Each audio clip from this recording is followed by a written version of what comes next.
I'm Mona. I am the founder of Moonala Yoga. This is my passion project. I started this in the end of 2017 when I finally ignited that light within me that wants to share to the world hope, joy, inspiration, and spread some good, unconditional love that is not asking for anything in return. I have been raised by a very generous family. My mom and my dad, they have raised me to be the person I am right now. They have so much love to give, and other than love to give to everyone, even if there's not much to give. I was taught growing up that sharing is caring. And so since birth, I don't really enjoy anything unless I share it. I feel guilty. To be honest with you, not just guilty, but mostly it doesn't feel fulfilling. I started Moonala to share all the things that I've learned from my own personal journey in yoga, in meditation, in my physical experiences in this life, in this world. And also now that I'm a little bit deep into my shadow work, I am sharing vulnerable stories and experiences from the past and the present so that I could help a lot of people that are following my Moonala page or anyone who I encounter, be it on social media or in person. So the main goal of Moonala is for me to be able to hopefully ignite that light within you through all these things that I'm posting. Moonala, my passion project, it actually has a meaning. A lot of people have asked me, why Moonala? It doesn't make sense. But to me it does. Let me explain to you what Moonala means. It actually came from two words. Moon, which is the moon that you see at night. That bright light that you see lighting up the darkness in a world when the sun is not around. That is my hope, a symbol of hope in my life since I was young. You see, I never really opened up to anyone when I was young, when I was going through difficult times. In fact, I was actually the family clown and I don't show that dark side that I'm going through because I don't want to be negative. And so I just ended up getting my courage or recharging myself, my hope in that night sky. I go up in our rooftop or roof deck and look up, or even before that I can climb up, I go outside, I sit outside of our gate, look up, and then talk to the moon. In fact, the moon is kind of my imaginary friend, and that's why I love it. And then the second word is ala, which is a Hawaiian word that means a path. For me, the meaning of Moonala is the path towards that hope, that light. In fact, this is why I'm making this video, is because I would love to share what exactly I'm doing on my Moonala.yoga project. So, if you have been following my shadow work, you would know now what is the root cause of maybe my suffering since I was young, physically and emotionally and mentally, because I honestly didn't really open up to anyone, like to get some help, because I honestly don't know how to explain it. I'm scared, and I'm scared that what happened to me in the past would start a drama in my family and also family friends and gossip, and I was scared of that. And so I kept to myself. And it just got me to the point of I really need help. And so I tried to help myself by searching what I can do. And so I Googled. I looked for a way to help me lift my depression, anxiety. I was suffering inside, even physically, because of like thinking that I don't deserve to live in this world anymore. That I don't have any purpose. I don't know what to do with my life. I was lost. And so I did 3 things before yoga. I actually tried to fit in. Working out, it made me feel good, but then I was still coming back to that feeling of really hopeless, really sad, and like self-sabotaging thoughts coming round and round in my mind, and that to the point of this is not helping. And so I tried another 2 things, and then I tried yoga. And yoga, at start, I didn't like it. I was in the middle of the class, and I was like, ugh, what am I doing here? All the thoughts in my head, I don't understand it. Of course, I wasn't really listening to the wisdom that's coming from the teacher, because I was focused on being in that particular shape, because it's in a studio setting. I know most of you know this, but sometimes when you walk in a group full of yogis, or more experienced yoga practitioners, you might think, oh, I'm intimidated. It's about, reaching my hands to the floor, or having a straight leg, straight arm, straight back. Oh, it's just overwhelming all at once. And so I was just in my head thinking 1,000 miles per hour. And I was like, I don't think I like this. So I went home. I was so sore the next day, but I also felt the best after sleeping that night. And I was like, what did I do? What did yoga do to me? So I got curious. And then a few days after that, my body actually was trying to communicate with me. I was like, I had an itch of like, oh, maybe I should go back. I want that feeling again. And so I went back.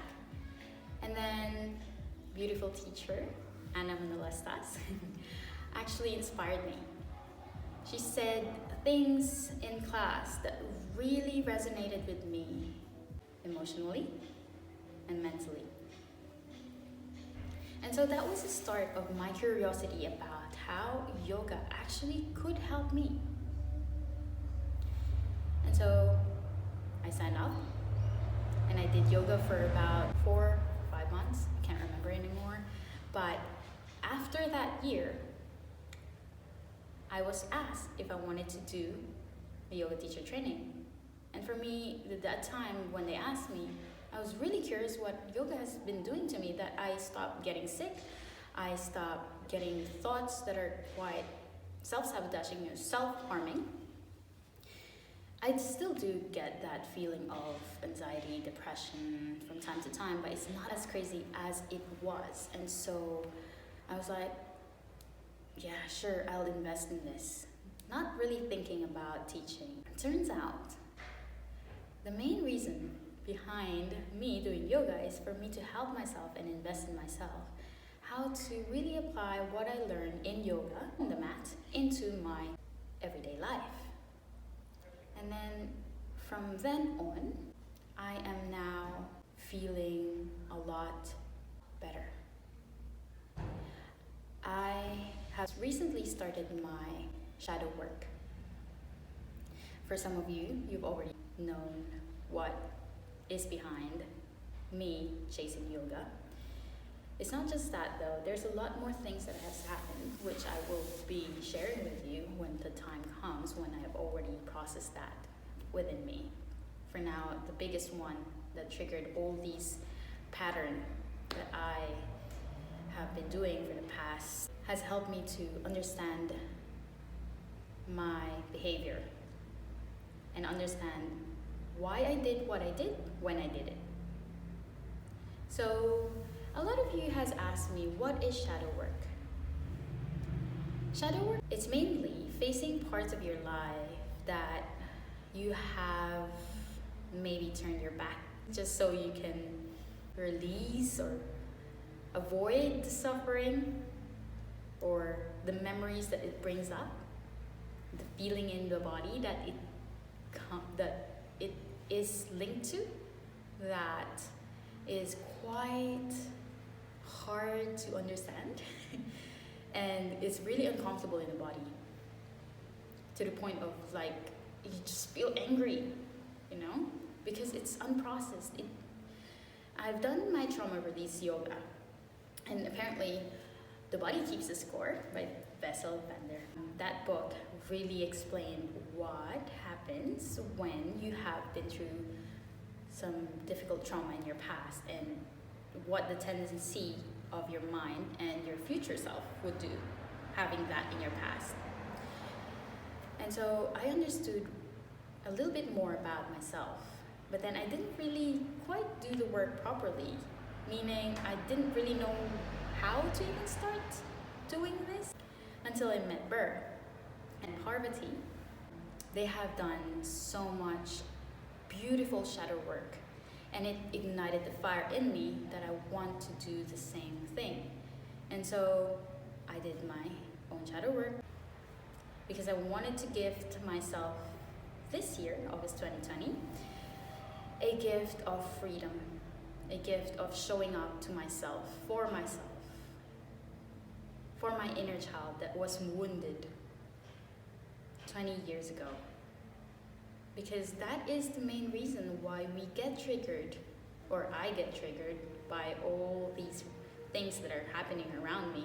Even if I'm coming from a calm, peaceful, happy place, someone says something, triggers inside of me, and then I fake a smile, and then deep inside I'm thinking about that, and I couldn't let it go. And so it is something that is triggering my inner child, the inner child that is wounded, the inner child that I turned my back to, that inner child that needed some hug, that child who I pretended that did not exist because I didn't want to get in trouble just by being honest of what I was feeling when that trauma happened when I was a child. That inner child within you would be the reason for all these actions that you do when you get triggered.